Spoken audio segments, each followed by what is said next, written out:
ஹரி ஓம். தை மாதம் 7வது நாள் சப்தமி தேதி. இது ரத சப்தமின்னு நம்ம கொண்டாடுறோம். இதுக்கு காரணம் என்ன அப்படின்னா, அன்றைய தினம் சூரிய பகவான் தன்னுடைய தேரை வடக்கு நோக்கி திருப்புகிறார். இதுக்கு உத்தராயணம்னு பேருங்க.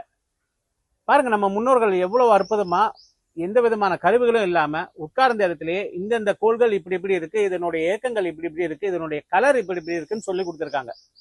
அப்படி அற்புதமா சொல்லி கொடுத்த அந்த மகா ரிஷிகள், நம்முடைய முன்னோர்கள், அவங்களுக்கு பிறந்தவங்க தான் நம்மளாம் ரிஷிகுமாரர்கள். அப்ப அவங்க சொல்ற பேச்சை நம்ம கேட்கணும். அவங்க என்ன சொல்லியிருக்காங்க பாருங்க. இன்றைய தினத்துல, அதாவது நாளை மறுநாள் சப்தமி திதி ரத சப்தமி என்று என்ன பண்ணணும், இருக்கையில வச்சு ஸ்நானம் பண்ணணும்.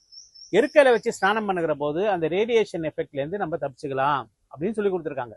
இருக்கையில எடுத்து தரையில தோள்கள்ல 2 முட்டு மேலையும் வைத்து ஸ்நானம் பண்ணணும். அப்படி என்ன பண்ணலாம்னா, உட்காந்துக்கோங்க, ஒரு சேர்ல உட்காந்துக்கோங்க. வேற யாரையாவது அது மாதிரி வைக்க சொல்லுங்க. மேல கொஞ்சம் கொஞ்சம் அக்ஷதை, அதாவது அரிசியை வைங்க. இப்ப ஜலத்தை விட்டு ஸ்நானம் பண்ணணும். பெண்களா இருந்தா கொஞ்சம் மஞ்சள் கலந்த அரிசதை வச்சுக்கலாம். இந்த மாதிரி ஸ்நானம் பண்ணுகிற போது நமக்கு அந்த ரேடியேஷனுடைய பேட் எஃபெக்ட்ஸ் நம்மளை தாக்காது அப்படின்னு பெரியவர்கள் சொல்லி கொடுத்துருக்காங்க.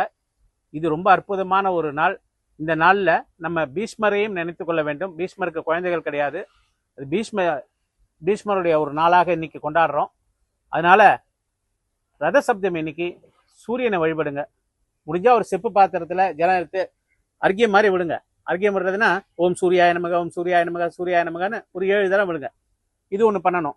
அதே மாதிரி பீஷ்மரை நினைச்சு அவரை வழங்க வேண்டும். ரொம்ப அற்புதமான அந்த நாளை மிஸ் பண்ணிடாதீங்க. நாளை மறுநாள் ரத சப்தமி. பீஷ்மரையும் சூரியனையும் வழிபட்டு வாழ்வில் வளம் பெறுவோம். நன்றாக. குரு வாழ்க. குருவே துணை.